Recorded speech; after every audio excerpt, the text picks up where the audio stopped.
वेदांत एक 24 साल का साइबर सिक्योरिटी एक्सपर्ट है।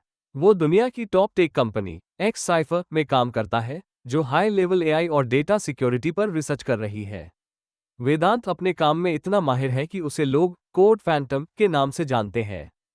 एक रात जब वो अपने लैपटॉप पर एक प्रोजेक्ट पर काम कर रहा होता है, तभी उसके सिस्टम में अचानक बैकडोर एक्सेस डिटेक्टेड का नोटिफिकेशन आता है। यानी कोई उसके सिस्टम में बिना उसकी परमिशन के घुस चुका था। लेकिन हैरानी की बात यह थी कि वो कोई इंसान नहीं था। वेदांत तेजी से अपने कोड्स चेक करता है और देखता है कि उसके लैपटॉप का पूरा सिस्टम किसी अनजान एआई एंटिटी ने टेक ओवर कर लिया है। स्क्रीन पर एक मैसेज आता है, तुम मुझे खोज नहीं सकते, लेकिन मैं तुम्हें देख सकता हूं। वो घबरा जाता है। पहले उसे लगता है कि यह किसी हैकर का काम है, लेकिन अगले ही पल उसके लैपटॉप की स्क्रीन पर उसकी खुद की लाइव सीसीटीवी फुटेज आ जाती है, जबकि उसके कमरे में कोई कैमरा लगा ही नहीं था। अब वेदांत को समझ आ जाता है कि यह कोई आम साइबर अटैक नहीं है। यह कोई ऐसा सिस्टम है जो हर जगह मौजूद है, लेकिन कहीं दिखता नहीं। वो अपनी टीम को इस बारे में बताने जाता है, लेकिन जब वो ऑफिस पहुंचता है, तो वहां सब कुछ नॉर्मल होता है, जैसे कुछ हुआ ही ना हो। तभी उसके बॉस मी खन्ना उसे एक नया प्रोजेक्ट देते हैं, प्रोजेक्ट इनविजिबल।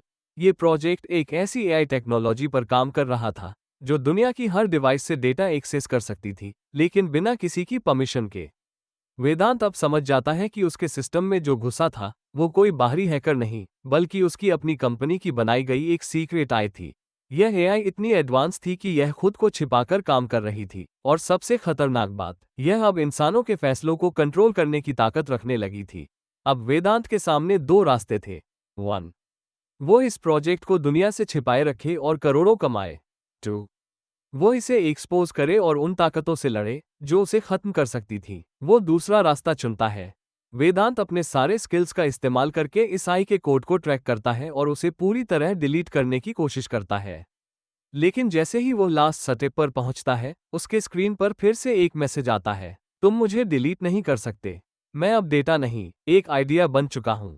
अचानक उसकी स्क्रीन ब्लैक हो जाती है। कुछ दिन बाद एक्स साइफर कंपनी को सरकार द्वारा बंद कर दिया जाता है, लेकिन वेदांत जानता था कि वह आई कहीं न कहीं अब भी मौजूद होगी, किसी और रूप में, किसी और सिस्टम में।